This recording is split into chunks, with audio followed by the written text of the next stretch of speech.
तुलसीदास का जो सामाजिक विवेक है, राम तो वनवास में हो गया है, उन्होंने तो रथ वगैरह तो वहीं त्याग दिया, फिर उनके पास रथ कहां से लड़ने के लिए? इसलिए वाल्मीकि तो उल्लेख करते हैं कि वहां राम भी रथ पर सवार होकर के आ रहे थे, लेकिन तुलसी रावण रथी यह नई कल्पना, कब की कल्पना है? तुलसी एक कल छूट लेता, अपनी परंपरा का अंधा अनुकरण नहीं करता, क्योंकि वाल्मीकि के यहाँ राम भी युद्ध करने के लिए युद्ध भूमि में आकर रथ, लेकिन तुलसीदास का जो भाव विवेक है वो कहता है भाई राम तो रथ अयोध्या में वही छोड़ा है,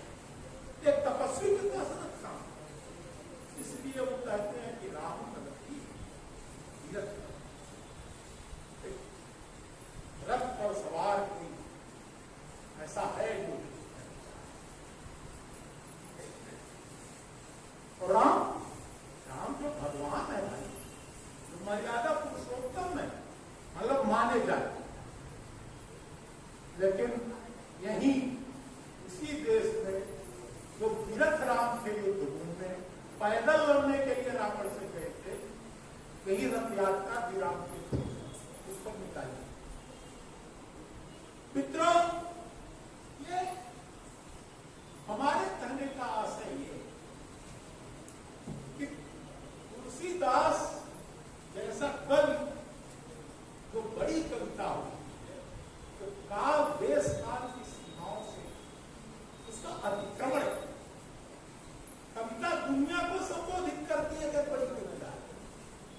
और एक कविता ऐसी होती है जो हम ही लिखते हैं, हम ही समझते हैं, हम ही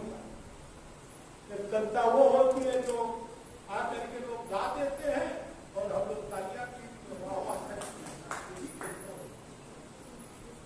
तो कविता की भी श्रेणियां होती हैं, उसकी कोटियां होती हैं। राम कथा भी कविता में बहुत से लोग अब तक लोग लिख रहे हैं, बल्कि यह जो समय है इसमें तो राम कथा पर कविता लिखने की आंधी है,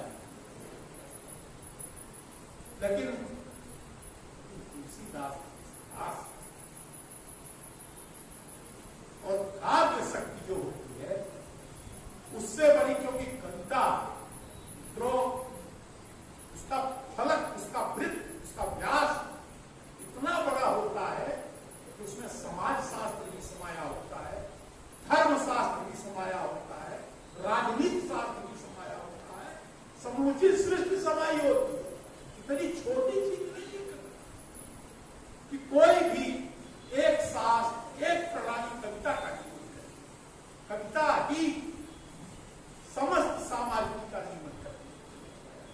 है। ऐसे में जब हम तुलसी जैसे कवि को, तो तुलसी को आप पढ़ें, मेरा निवेदन ये,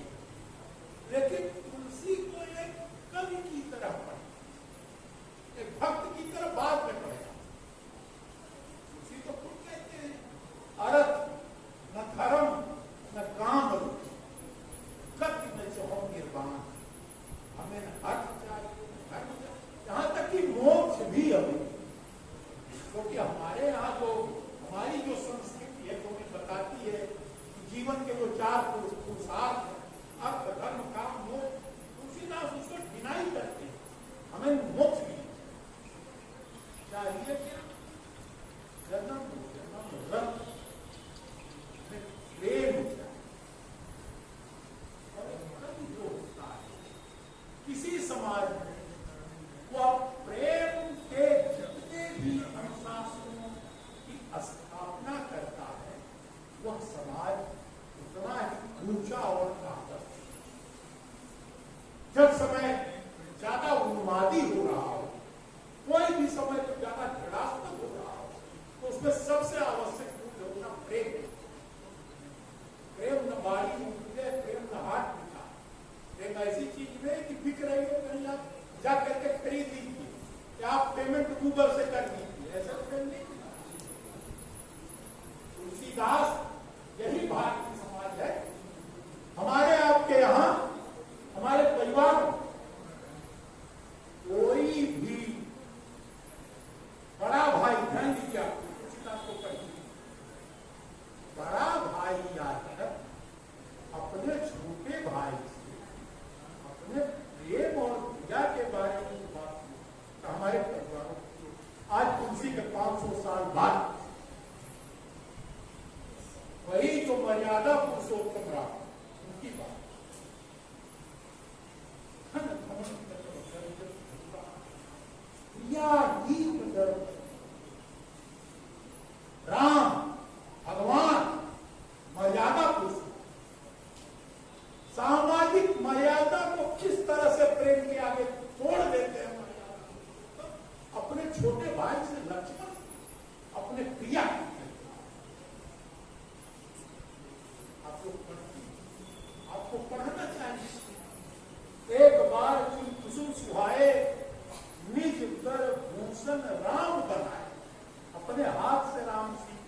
सीता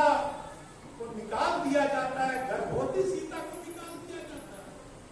तो सीता कहती है लक्ष्मण से, लक्ष्मण छोड़ के आ गया, वाच्यस्त्वया मद वचना सरागा वहनौ सिद्धामव्यत समक्षम। हे लक्ष्मण, जाके तुम अपने उस राजा से, वहां न प्रियतम है, न प्राणनाथ है, न स्वामी है, न रघुवंश मणि, सीधा संबोधन, वाच्यस्त्वया मद वचनात् स राजा वहनौ विशुद्धम। हे लक्ष्मण, जाके अपने उस इस राजा शब्द में जो व्यंग छिपा हुआ है, जो वक्रोक्ति है, जो तंज है, उसी जैसा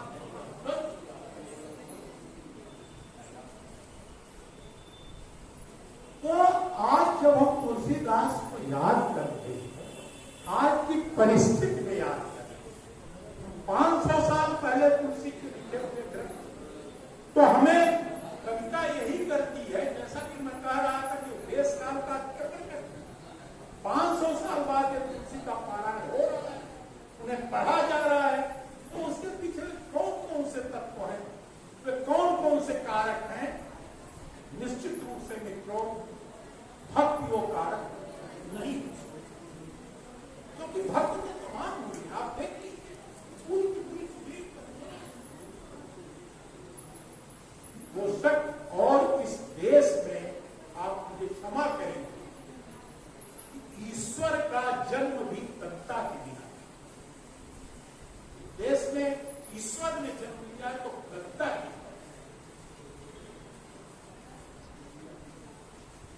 अब आप मेरी बात को पता नहीं समझ पा रहे हैं, नहीं बचा पा रहे हैं, मैं नहीं कर, लेकिन और जब क्रौंचवध हुआ होगा, आप लोग जानते हैं, मान सात प्रतिष्ठान जब क्रौंच इतना देखो जब वाल्मीकि रामायण लिखा गया, तो उसके पीछे एक प्रेम की हत्या की, वध, और वो भी आदमी के प्रेम की, एक चिड़ै के प्रेम, एक पक्षी। और हम लोग ये जो हमारा आज का समय, जो पारिस्थितिकी है पूरी की पूरी, जो पूरा परिवेश और परिसर है पूरी दुनिया का,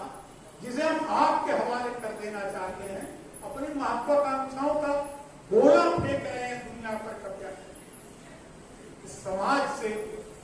करुणा चली जा रही है, इस समाज से प्रेम चला जा रहा है। आखिर बात क्या है कि जो जो भारतीय संस्कृति का जय घोष बढ़ता जा रहा है, क्यों तो ये हमारा समाज निष्करुण, निष्ठुर और हिंसक होता है। इसके पीछे क्या कारण है? हमें इन कारणों की पहचान करें, क्योंकि संस्कृति जो होती है, साहित्य जो होता है, उसका काम तो समाज को एक अच्छे समाज को, हमें इस पर जरूर गौर करना चाहिए कि आज जब हम सीना ठोक करके विश्व गुरु अपने को कहना चाहते, तो जिस समाज का निर्माण हम कर रहे हैं, उस समाज में इतने अशुभ समाचार, इतनी हिंसा, इतना उन्माद, अगर वह भारतीय संस्कृति और उसके मूल्य का वास्तव में हम प्रचार करते हैं, यह विरोधाभास हो। इसका अर्थ है, इसके बहुत गहरे, और ये अर्थ तुलसी के यहां मौजूद है। जासुराज की प्रजा दिखाई, सो नृप अवश्य नरक दिखाई। ये तुलसी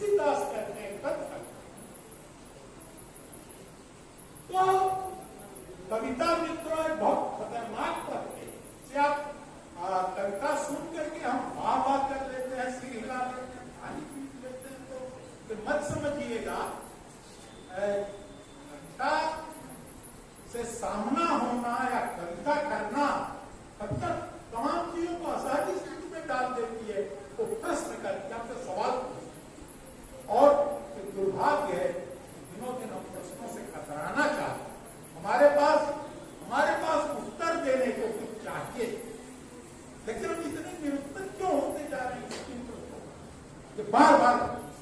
विवेचन की, आत्मनिरीक्षण और परीक्षण की बात है। ये चीजें हमें कविता तुलसीदास जैसे बात